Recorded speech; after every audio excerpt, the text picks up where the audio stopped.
अस्सलाम वालेकुम dear students. आज जो हमने टॉपिक डिस्कस करना है वो डिस्कस करना है डिस्कवरी ऑफ पॉजिटिव रेज। ठीक है, ये जो आपका न्यू सिलेबस है उसका थर्ड यूनिट एटॉमिक स्ट्रक्चर का टॉपिक 3.1 में से ही सब टॉपिक है जिसमें हम फंडामेंटल पार्टिकल्स की डिस्कवरीज को डिस्कस करें। ठीक है, इससे पहले जो हमने डिस्कस किया वो डिस्कवरी ऑफ इलेक्ट्रॉन्स था जो कि जे थॉमसन का एक्सपेरिमेंट है। अब जो डिस्कवरी ऑफ पॉजिटिव रेज हुई तो उसमें जो एक्सपेरिमेंटल सेटअप अगर हम सबसे पहले देखें तो जो साइंटिस्ट था यूजिन गोल्डस्टाइन, उसने 1886 में ये एक्सपेरिमेंट जो है वो परफॉर्म किया था। उसने भी वही डिस्चार्ज ट्यूब जो है वो यूज की जिस तरह की जे थॉमसन ने यूज की। ठीक है, लेकिन ऑब्वियसली कुछ ना थोड़ा बहुत डिफरेंसेस में था। डिस्चार्ज ट्यूब वैसी ही थी। उसने इसने क्या किया कि एक दो इलेक्ट्रोड लिए, एक कैथोड और एक एनोड। अब कैथोड को अगर आप देखें तो यहाँ पे आपको नज़र आ रहा होगा कि इसमें क्या है, छोटे-छोटे आपको होल्स नज़र आ रहे हैं, ठीक है? इन होल्स की वज़ह से इस कैथोड का नेम जो है वो रखा गया परफोरेटेड कैथोड। अब जो कैथोड था उसको बैटरी के नेगेटिव टर्मिनल के साथ अटैच किया गया और जो एनोड था उसको बैटरी के पॉजिटिव टर्मिनल के साथ अटैच किया गया, ठीक है? इसके अलावा और क्या चीज़ थी कि यहाँ पे एक वैक्यूम पंप लगा हुआ था प्रेशर को डिक्रीज़ करने के लिए। And second thing is that कि यहाँ पे कुछ गैस मॉलिक्यूल्स जो थे, ये आपको जो नज़र आ रहा है गैस मॉलिक्यूल्स इसमें फिल किए गए, ठीक है? कुछ गैस जो है वो इस डिस्चार्ज ट्यूब के अंदर फिल की गई। ये जो था ये सारा सेटअप था किसका, जो यू कैन सी दैट कि जो आपके पास गोल्डस्टाइन का एक्सपेरिमेंट था। अब बात आती है कि उसने जब ये एक्सपेरिमेंट किया तो उसको क्या ऑब्जर्वेशंस उसकी क्या थी? उसने क्या ऑब्जर्व किया कि जब हाई पोटेंशियल डिफरेंस हम इन दोनों इलेक्ट्रोड्स के दरमियान जो है वो अप्लाई करते हैं, ये कैथोड है और ये एनोड है, इनमें जब हम potential difference high potential difference जो है वो अप्लाई किया जाता है, सो यहाँ पे सिर्फ कैथोड रेज ही प्रोड्यूस नहीं होती, जो कि हम ऑलरेडी जे थॉमसन के एक्सपेरिमेंट में डिस्कस कर चुके थे कि कैथोड से क्या होता है कि कैथोड रेज प्रोड्यूस होती हैं जो कि एनोड की तरफ जाती हैं, राइट? उसने ये देखा कि सिर्फ ऐसा नहीं होता कि कैथोड से कैथोड रेज ही यहाँ पे कैथोड से एनोड की तरफ मूव करके जाएँ, बल्कि ऐसे होता है कुछ रेज़ जो होती हैं वो कैथोड से ऑपोज़िट डायरेक्शन में जो है वो मूव करती हैं, ठीक है? कैथोड की तरफ, वो एनोड से कैथोड की तरफ मूव कर रही होती हैं। कुछ और रेज़ भी होती हैं जो कि एनोड से कैथोड की तरफ मूव कर रही होती हैं और इन कैथोड के होल से पास करती हुई फिर यहाँ पे जो है वो यहाँ पे ज़िंक सल्फाइड की स्क्रीन लगी होती है जिसके ऊपर जाके वो जो है वो fluorescent screen you can say that उसके ऊपर जाके स्पॉट शो करती हैं, ठीक है?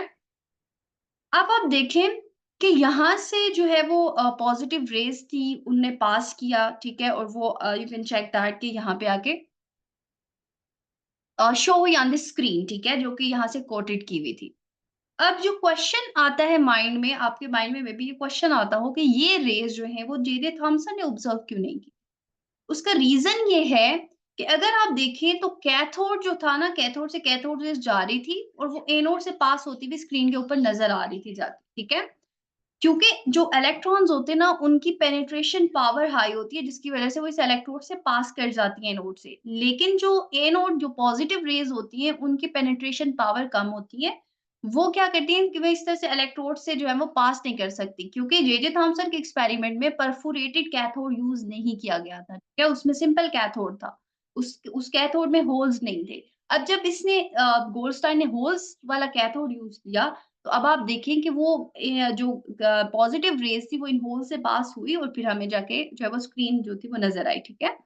सो इस वज़ह से जो था ये एक रीज़न, लाइक आपके माइंड में भी एक क्वेश्चन आता होगा कि ऐसा जे थॉमसन ने क्यों नहीं ऑब्ज़र्व किया था? तो इसकी रीज़न जो थी वो ये थी, ठीक है? अगर हम प्रॉपर देखें कि इसमें आपके पास जो है वो एक्सपेरिमेंटल सेटअप है कि क्या-क्या इसने डिस्चार्ज ट्यूब जो है वो यूज़ की थी जो कि फिल की हुई थी गैस के साथ। इसके अलावा 2 इलेक्ट्रोड्स थे, एनोड और परफोरेटेड कैथोड जो कि हाई वोल्टेज बैटरी के साथ कनेक्ट किए हुए थे। वैक्यूम पंप था जो कि प्रेशर को मिनिमाइज़ करने के लिए यूज़ किया जाता है।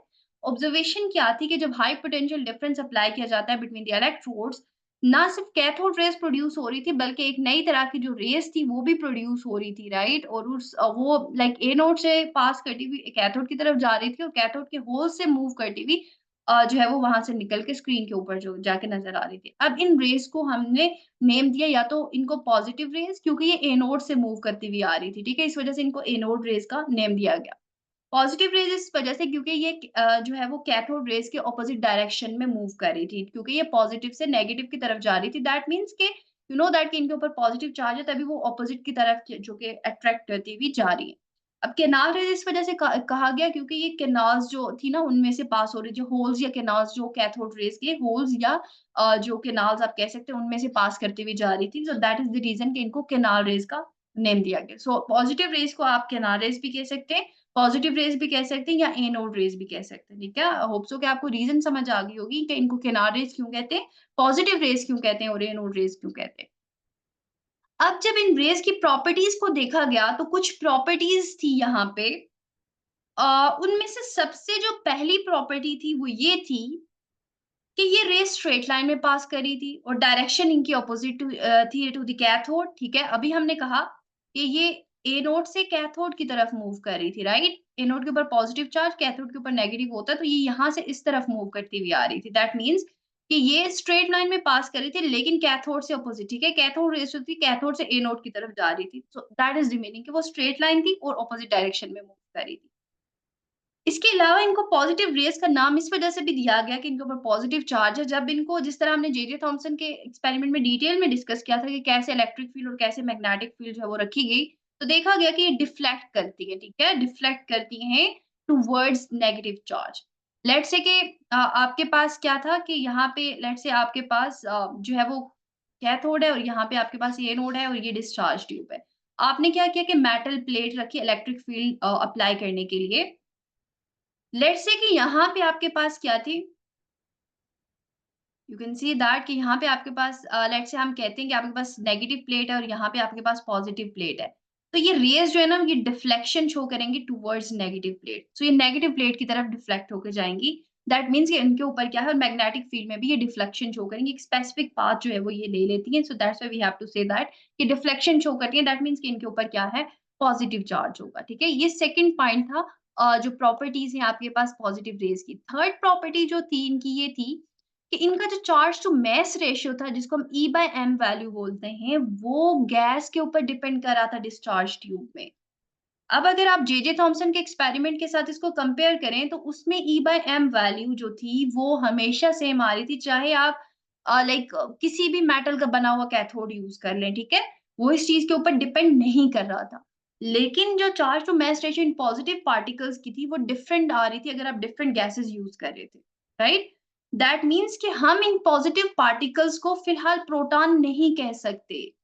हम इनको प्रोटॉन नहीं कह सकते क्योंकि इनकी E/m वैल्यू जो है वो सेम नहीं आ रही थी, right? Charge to mass ratio इनकी जो थी वो सेम नहीं आ रही थी। सो फिलहाल हम इनको सिर्फ पॉजिटिव रेज़ कह रहे हैं, ठीक है? इनको हमने अभी प्रोटॉन का नाम नहीं दिया। इसके अलावा जो फोर्थ प्रॉपर्टी थी दैट वाज़ कि जो इनका मास जब देखा गया फाइंड आउट किया गया तो उनका मास जो है वो इलेक्ट्रॉन से ज़्यादा था एंड वी ऑलरेडी डिस्कस कि वो फ्लोरेसेंस जो है वो क्रिएट कर रही थी जिंक सल्फाइड स्क्रीन के ऊपर। अब अगर हम एक्सप्लेनेशन देखें कि किस तरह से ये पॉजिटिव रेज़ बेसिकली प्रोड्यूस हो रही है इस डिस्चार्ज ट्यूब के अंदर, तो अगर आप डिस्चार्ज ट्यूब को देखें, तो डिस्चार्ज ट्यूब में आपके पास क्या है, यहाँ से कैथोड रेज़ प्रोड्यूस हो रही हैं, राइट? यहाँ से आपके पास कैथोड रेज़ प्रोड्यूस हो रही हैं जो कि नेगेटिव साइन्स के साथ दिखाई हुई हैं इन दिस डायग्राम, ठीक है? ये नेगेटिव रेज़ बेसिकली क्या हैं? इलेक्ट्रॉन्स हैं, ठीक है? कैथोड रेज़ क्या हैं? इलेक्ट्रॉन्स। ये जब कैथोड रेज़ यहाँ पे हमने कहा कि गैस फ़िल्ड होती है, ठीक है? ये कैथोड रेज़ यहाँ पे आपको डिटेल में ओवरव्यू दिया हुआ है कि जब ये इलेक्ट्रॉन ये कैथोड रेज़ जाके इन इलेक्ट्रॉन के साथ जो कि इस गैस मॉलिक्यूल के इलेक्ट्रॉन होगा उसके शेल में, वैलेंस शेल में, उसके साथ स्ट्राइक करेगा तो इलेक्ट्रॉन वहाँ से नॉक आउट हो जाएगा। जब इलेक्ट्रॉन नॉकआउट होगा, तो इसके ऊपर पॉज़िटिव चार्ज आ जाएगा, ठीक है? और ये इलेक्ट्रॉन्स इसी तरह मूव करते हुए एनोड की तरफ चले जाएँगे। वो स्ट्राइक करते जाएँगे और पॉज़िटिव रेज़ बनाते जाएँगे। जब यहाँ से कैथोड से एनोड की तरफ आएँगे, गैस मॉलिक्यूल्स उनको रास्ते में देखेंगे, उनके साथ स्ट्राइक करेंगे, उनसे इलेक्ट्रॉन को नॉकआउट करेंगे और फिर क्या होगा कि जो आपके पास एटम होगा, जो भी होगा उसके ऊपर पॉज़िटिव चार्ज आ जाएगा, ठीक है? सो ये पॉजिटिव चार्ज फिर यहाँ से एनोड से क्या करेगा कैथोड की तरफ मूव करता हुआ जाएगा और इन होल से पास होता हुआ हमें यहाँ पे स्क्रीन के ऊपर नजर आएगा, ठीक है? सो दिस इज हाउ कि ये पॉजिटिव रेज जो है वो प्रोड्यूस हो रही थी। अब इनको हमने प्रोटॉन क्यों नहीं कहा? फिलहाल हमने इनको प्रोटॉन नहीं कहा था क्योंकि जब हम इसमें डिफरेंट तरह की गैसेस यूज कर रहे थे तो उसकी E/m वैल्यू जो है वो फिक्स नहीं आ रही थी, ठीक है? डिफरेंट तरह की आ रही थी इन पॉजिटिव। अगर आप लेट्स से हाइड्रोजन गैस आपने डाली हुई तो डिफरेंट आ रही है। अगर आपने कोई और गैस डाली तो उसमें डिफरेंट वैल्यू आ रही है। तो इस वजह से इनको जस्ट जो है वो पॉजिटिव रेज़ का नेम दिया गया। Now the next point is that कि फिर प्रोटॉन कैसे डिस्कवर हुआ? अब जो कंक्लेयंस थी, ये पॉजिटिव रेज़ का एक्सपेरिमेंट तो उसने किया था गोल्डस्टाइन ने, लेकिन उसके बाद इनकी कंक्लूजन उसके एक्सपेरिमेंट से जो कंक्लूजन्स निकाली थॉमसन और ऑस्टिन ने 1913 में, ये कंक्लूड किया। अब आप देखें कि ये एक्सपेरिमेंट कब लाइक इसकी डेट अगर आप देखें गोल्डस्टाइन एक्सपेरिमेंट तो ये किया कब गया था? If you look at the start तो यहाँ पे डेट जो है वो मेंशन है, ठीक है? 1886 में। और इसकी कंक्लूजन्स कब आई, इसको कंक्लूड कब किया जे थॉमसन ने? यू कैन चेक दैट कि कितना डिफरेंस है, राइट? 1913 में। और इसमें आप देखें कि एटम जो है वो उसने कहा था कि उसमें 2 पार्ट्स होते हैं, एक इलेक्ट्रॉन्स होते हैं जो कि ऑलरेडी जे थॉमसन ने डिस्कवर कर दिए थे, ठीक है? सेकंड थिंग इज़ दैट कि इसमें एटम में कोई पॉजिटिव रेज़िड्यू होता है, क्योंकि पॉजिटिव रेज़ डिस्कवर हुई थी ना, उसने ये कहा कि पॉजिटिव रेज़ जो होती हैं वो एटम के अंदर होती हैं, जिससे एटम का मास एसोसिएट होता है, ठीक है? दैट मीन्स कि एटम का मास जो होता है वो इन्हीं प्रोटॉन्स के ऊपर डिपेंड करता है, इन्हीं पॉजिटिव रेज़ के ऊपर डिपेंड करता है और उसने उसको एटॉमिक मास का जो है वो फिलहाल आप देख सकते हैं कि 1913 तक इसको जो है वो प्रोटॉन का नाम नहीं दिया गया था। क्यों? क्योंकि इनकी e by m value different gases के केस में डिफरेंट आ रही थी। तो दैट वाज़ द रीज़न। यहाँ पे आपके पास ये इसकी जो है वो कंक्लुजन थी। अब क्वेश्चन ये आता है कि प्रोटॉन को फिर डिस्कवर कैसे किया गया था?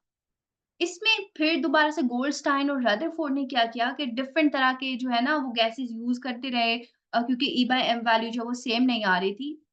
फाइनली उन्होंने क्या किया कि हाइड्रोजन गैस को यूज़ किया, ठीक है?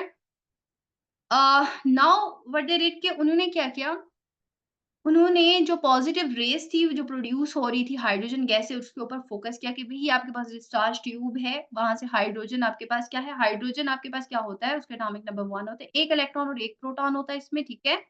1 इलेक्ट्रॉन होता है और 1 ही प्रोटॉन होता है और इसमें कोई भी न्यूट्रॉन नहीं होता। This is the hydrogen atom, ठीक है? जब हाइड्रोजन गैस को उन्होंने यूज़ किया तो यू कैन सी दैट कि सेंटर में इस तरह से आपके पास लाइक प्रोटॉन हुआ होगा, जो कि अभी तक हमें एटम का स्ट्रक्चर समझ आया और उसमें आपके पास यहाँ पे एक इलेक्ट्रॉन हुआ होगा इस शेल में।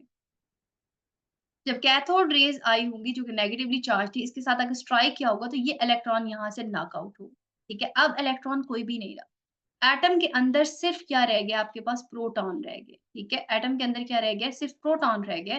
तो इसी लाइक हम इसी वजह से इस हाइड्रोजन एटम को अब हम क्या कह सकते हैं, ये प्रोटॉन है, ठीक है? जब हाइड्रोजन गैस को जो है वो यूज़ किया गया, तो उसके बाद इसका नेम यू नो दैट कि प्रोटॉन रखा गया, क्योंकि अब ये प्योर प्रोटॉन था ना।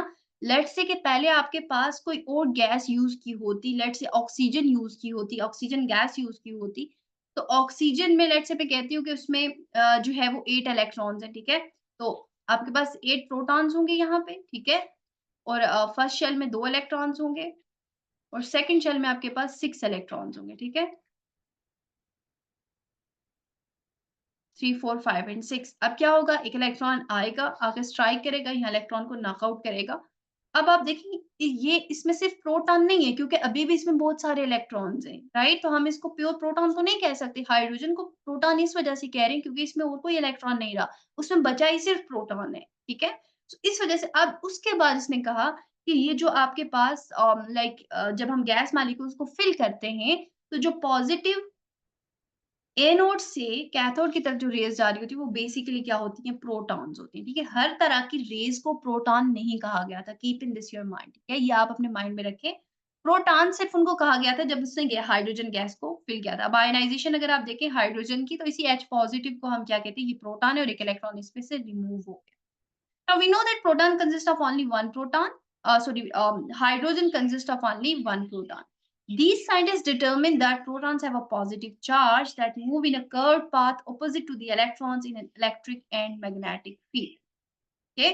तो इस तरह से आपके पास क्या हुआ था, प्रोटॉन जो है वो डिस्कवर हो गया।